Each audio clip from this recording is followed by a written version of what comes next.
Inside a massive garage, Charlie is busy working on an old Cessna. His wife Sarah gifted it to him for his birthday, and he's been fixing it up ever since. She walks in, suitcase in hand, reminding him she's about to leave for a business trip to London. Once again, she asks if he wants to join. Once again, he politely declines, saying he has too much work waiting at the office. He works as a cryptographer at the CIA, and his job is to crack the toughest codes. And oh, if he looks familiar, that's because, yes, it's Mr. Robot, but this time, the hoodie's been traded for government clearance. She heads out, and their goodbye is tender, just the kind that usually signals something bad is coming. Not long after, Charlie shows up at CIA headquarters, passes through a maze of security systems he personally helped design, and finally settles into his desk at the Decryption and Analysis Department. That's when a familiar alert pings. It's from Inquiline, a long-time anonymous contact with a habit of sharing confidential intel. Today's message is different, though. The files come with a warning. What's inside could shake the agency itself. Charlie tries guessing Inquiline's location. Istanbul? The reply dodges the question. Setting the mystery aside for now, Charlie gets to work. But even for someone as sharp as him, these codes refuse to budge. A quick break later, he returns to a phone call from Sarah, who's just landed in London. Of course, he already knew. He's been tracking her phone. Standard protective husband behavior, or something like that. Their chat is brief. The encrypted documents pull his attention again, and this time, he heads to a secure higher clearance zone to dig deeper. With more computing muscle at his disposal, the files are finally cracked open, and what they reveal stops him cold. Buried inside are government secrets, drone strikes disguised as terrorist bombings. Footage shows the aftermath, multiple dead, including French special forces and Danish Marines. At the center of it all is his own boss, Chief Moore, the man who authorized and buried the whole thing. Later that night, back home, Charlie tries calling Sarah. She doesn't answer, so he leaves a message, unaware that everything in his world is already beginning to fall apart. The next day, Charlie arrives at the office and finds Moore waiting for him. Without saying much, Moore takes him to the office of Samantha, the newly appointed CIA director. She informs Charlie that there's been a terrorist attack at a hotel in London, and Sarah was among the victims. Charlie doesn't believe it. He asks to call Sarah, but instead, Moore turns on the news. The reporter explains how 4 terrorists stormed the hotel, took 4 hostages, and killed 2 of them. Moore then plays the hotel's security footage, showing the chaos during the attack. It confirms what Charlie didn't want to accept. Sarah was one of the victims. When Charlie gets home, his house is surrounded by reporters. Police are trying to keep them back. A colleague helps him get inside without being noticed. The following day, Charlie confronts Moore and his deputy, Caleb. He's suspicious. How did the attackers get past the thousands of security cameras in London? How did they manage to drive through traffic undetected? Moore says they're working on it, but Caleb simply tells him to go home. Later, Charlie goes to the airport to collect Sarah's body and her belongings. Back at home, he opens her suitcase and finds a gift she had bought for him. That moment breaks him. Trying to stay distracted, Charlie returns to work and accesses the restricted system again. He hacks into the hotel's surveillance network and nearby street footage. With that, he builds a timeline of the attack. The 4 terrorists had stolen a vehicle from East End and entered the hotel through the service entrance. They wiped everything. No prints, no DNA. They had a meeting planned with a group from Impact Investments in Indonesia, but something went wrong. An argument started in the hallway. One of the security guards from the firm reacted, and a terrorist opened fire, killing him and critically injuring another. Hotel security alerted the police immediately. In a rush to escape, the terrorist broke into a conference room and took hostages. Sarah was taken too. She had tried to help the others get out. By running voice and facial recognition, Charlie manages to identify all 4 attackers. The suspects are Mishka, a Belarusian criminal, Elish, a South African ex-Special Forces operative, Gretchen, a former Armenian intelligence officer, and Schiller, the elusive man who killed Sarah. But when Charlie shares this with Moore and Deputy Caleb, their expressions don't change. That's when he realizes they already knew. They tell him the operation is underway and suggest he see a therapist. The next day, Charlie slips a hidden chip into his CIA badge and walks past security without triggering any alerts. Back at his desk, he prints the classified files and uses a skimmer attached to the printer to make a digital copy. That night, he visits a bar and spends most of his time staring at a jukebox. The following morning, Charlie returns to confront Moore and Caleb again, this time with evidence in hand. He lays out Moore's covert missions one by one, including a bombing on a Syrian hospital and a strike on an Allied base in Yemen, operations that killed thousands of civilians. He threatens to take it all to Director Samantha, and if that fails, to the press. stress. At first, they laugh it off. Anything else? An Aston Martin? A jetpack, maybe?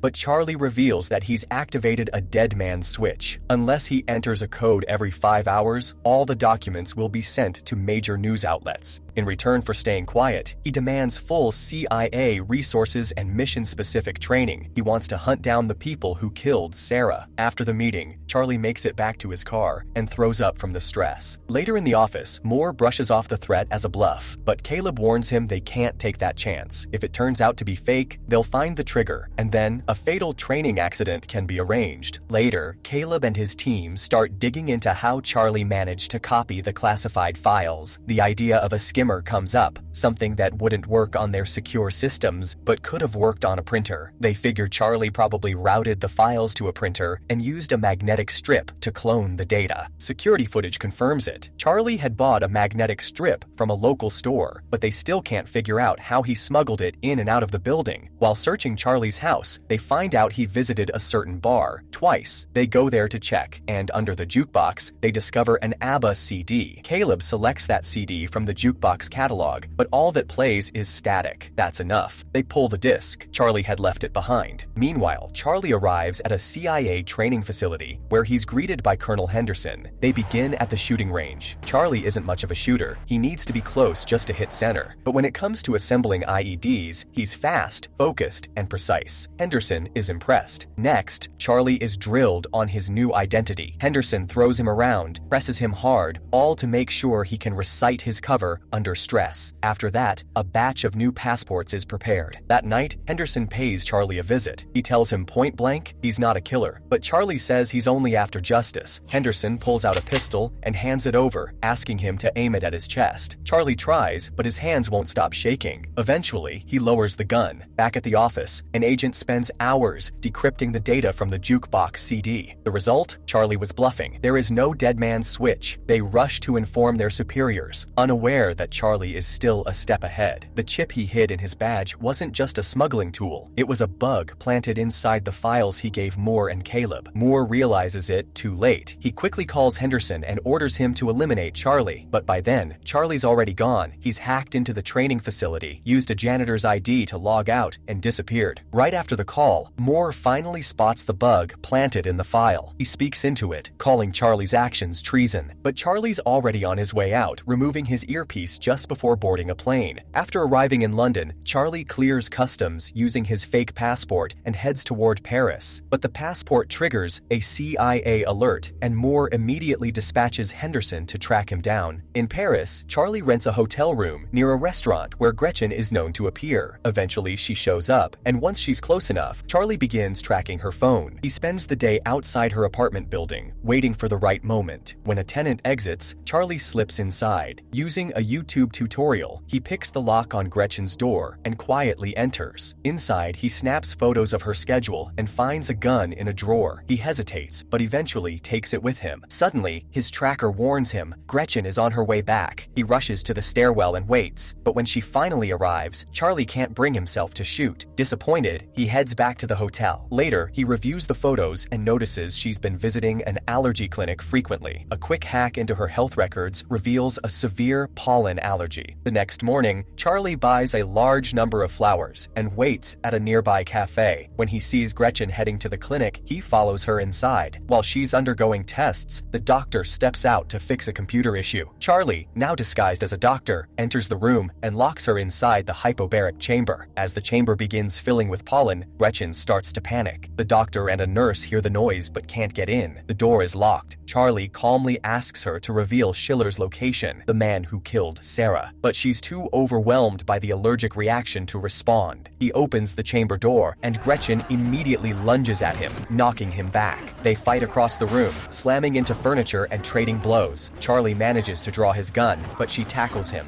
gains the upper hand, and escapes through the door. Charlie chases her outside. Just as he raises the gun, a van hits her out of nowhere. He stares at her body for a moment, shaken, then forces himself to approach. He grabs her phone and quickly runs off, tossing the lab coat in the trash as he disappears into the crowd. Back at the hotel, Charlie washes the blood off and quickly packs his things. That night, he heads to the bus station and buys a ticket to Marseille. Meanwhile, word of Gretchen's death reaches the CIA. Samantha questions Moore, who brushes it off, saying it looks like she was killed by one of their own. In Marseille, Charlie finds a bar and drinks heavily, trying to numb the guilt over Gretchen's death. For a moment, he thinks he sees Sarah dancing, but it's just a stranger who resembles her. Then he spots Henderson entering the bar. Panic sets in. He pushes past people and escapes into the street, running through alleyways until he ducks into another bar nearby. But Henderson follows him there too. Charlie heads straight for the bathroom and locks himself in. There's no window, no way out. Eventually, he's forced to come back out and sit next to Henderson at the bar. You want a beer? Yeah, sure.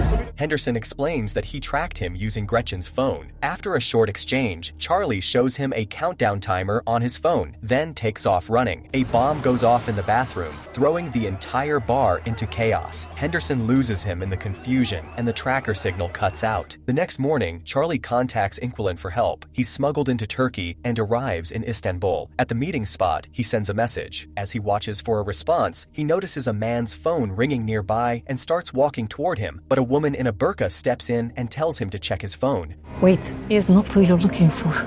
Check your phone. She follows him outside and confirms her identity. She's Inquiline. She already knows about Sarah. She hands him a shopping bag and tells him to ditch his hat and backpack. To avoid drawing attention, she tells him to pretend he's out shopping and meet her again at a nearby parking lot. Later, Charlie reunites with her and they drive to her place. During the ride, she opens up. Her real name is Davies. She became a hacker 6 years ago after her husband was killed. He had worked for Russian intelligence while also being a CIA asset. In fact, he was the original Inquiline and taught her everything. Officially, he fell out of a window. Pretty standard accident for anyone linked to the KGB. At her home, Davies says this is the only place she's managed to stay longer than 3 years. But even here, she doesn't feel safe. If the Russians ever come knocking, she's already prepared. There's a gun ready for her to end it herself. Charlie and Davies begin going over the main players in the case. Schiller is identified as the one who recruits mercenaries for Moore. Elish is an arms dealer. Davies offers to pose as a seller herself in order to reach him. Then there's Mishka, the group's weak spot. He travels constantly and overshares everything online. They analyze his latest photos and spot a woman with him. Facial recognition leads them to her Instagram profile, confirming her location, Madrid. The next day, Deputy Caleb instructs his team to monitor all known operatives tied to the group, hoping one of them will lead them straight to Charlie. Meanwhile, Samantha meets with Moore and confronts him about continuing Black Ops without her approval. Moore brushes her off, saying her predecessor gave the same lecture, and he gave them the same answer. She has his full support, nothing more. As soon as she leaves the meeting and gets into her car, her assistant shows her a photo of Henderson in Spain. It's confirmed. Moore sent him. So Samantha responds by assigning her own agent to follow Henderson. Back in the field, Davies tracks Mishka through a hotel's security feed. Charlie flies to Madrid and checks into the same hotel. He learns that Mishka likes swimming in a pool that connects the rooftops of 2 buildings. At the same time, Henderson arrives in Madrid and starts looking for him. The following morning, Charlie begins constructing a device using scuba gear, meant to decompress the air between the layered glass of the rooftop pool. That evening, he follows Mishka to a bar. Henderson watches from the lobby, unnoticed. Inside, Charlie spots a man who looks familiar. It hits him. He's being followed. He quietly alerts Davies through his earpiece. She runs a facial scan and confirms the man's a CIA agent. Another camera feed reveals Henderson nearby too. Davies tells him to abort, but Charlie refuses. He's going through with it. When Mishka finally heads to the pool, Charlie corners him and demands to know where Schiller is. If he doesn't talk, the pool will collapse. Mishka doesn't believe him and tries to swim away. Charlie triggers the device. Cracks form along the glass. Mishka panics and starts swimming faster, but it's already too late. The pool shatters and he's swept away, along with tons of water crashing onto the street below. As Charlie escapes, Davies warns him that Henderson and the other CIA agent are closing in. He follows her directions, ducking through service doors as they give chase. Henderson nearly catches up until the other CIA agent suddenly attacks him.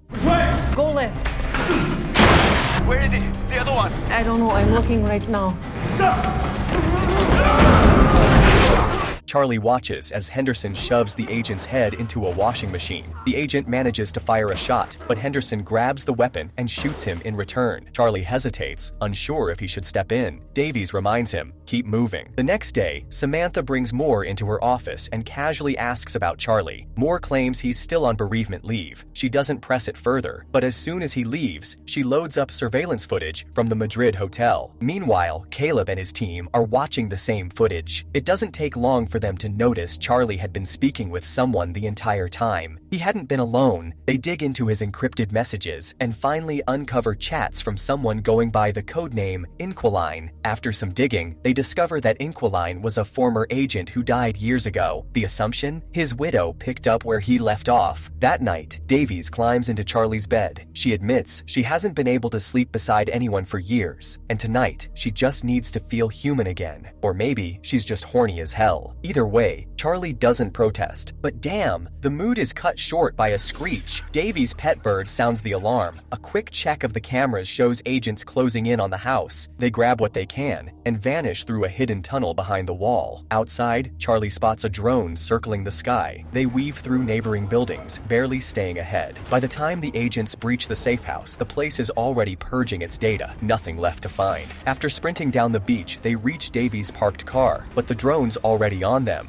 Gunfire rains down. A boat joins the chase from the water. Eventually, the car gets hit. Davies takes a bullet and slumps over. With no other option, Charlie pushes her into the passenger seat and keeps driving. He doesn't stop until the agents are lost. Then, in a quiet garage, he kisses her goodbye and disappears into the night. The next morning, Charlie contacts Elish, pretending to be an arms dealer. He arranges a meeting, buys new tech gear, and flies to Romania. In an abandoned building, he sets up a full 360-degree facial scan, creates a deepfake, and injects it into a Berlin security feed. The CIA takes the bait Heller's in Berlin. and reroutes their agents to Germany. When Elish finally arrives, all he finds is a chair and a ringing phone. Charlie's voice tells him to look inside a nearby box. There's an IED and a photo of Sarah. If he moves, the device detonates. Charlie steps out of the shadows and demands Schiller's location. If Elish cooperates, the bomb won't go off. Elish explains that Schiller operates in Russian waters and typically collects shipments at a seaport near the Baltic. Messages only come through coded communications, all stored on his phone. He tosses it to the floor. Charlie picks it up and walks out. Seconds later, the bomb goes off, taking Elish with it. Soon after, the CIA learns about Elish's death in Romania, but they've also been tracking Charlie in Berlin and several other spots too. It finally clicks. They've been watching fake footage the whole time. Later, at a quiet Russian hotel, Charlie sits alone, imagining Sarah beside him. He opens the gift she left, a puzzle box. It doesn't take long for him to solve it, and inside, there's a handwritten message from her. The next morning, he heads down to the port and notices a suspicious vehicle. Charlie sends the coded message meant for Schiller's men and watches closely. Sure enough, a man near that car checks his phone. Target confirmed. Charlie follows him at a distance, snapping photos of the boat the man boards. Then he quietly slips away. Back at the hotel, Charlie picks up a few tools, traces the boat's registration, and tracks it to a luxury yacht. He also starts mapping out the potential sea routes Schiller might be using for his operations. At dawn, Charlie approaches the docked vessel, but before he can act, someone knocks him out cold. When he wakes up, he's aboard the yacht, face to face with Schiller at last. The man already knows Charlie planted an IED earlier, but instead of reacting with anger, Schiller just studies him and scoffs. He's realized something. Charlie might be clever enough to kill from a distance, but not up close. He hands him a gun, challenging him to prove otherwise. Charlie lifts it, but then lowers the weapon and sets it down. Suddenly, alarms go off. The yacht begins to veer sharply off course. Confusion spreads among the crew. Schiller barks orders, but no one knows what's happening. That's when Charlie reveals the twist. He's hijacked the yacht's navigation system. It's a CIA-administered vessel, and since Charlie once wrote the defense protocols himself, hacking it was child's play. They're headed straight for Finnish waters. Minutes later, Finnish Navy vessels and Interpol agents surround the yacht. Schiller and his men are arrested on the spot. Sometime later, Samantha holds a press conference. She confirms that every rogue operative using CIA resources for illegal activities has now been taken down. The agency is in cleanup mode. Back at headquarters, Henderson finds Charlie and tells him he's proud. No briefings, no missions, just quiet respect. Charlie visits Sarah's grave one last time. Then, back home, he finally does what he's been putting off for years. He takes his old plane up into the sky. Well, that's the end of this story. How did you like this this movie and the recap? Let me know in the comments below. See you in the next video. Bye bye.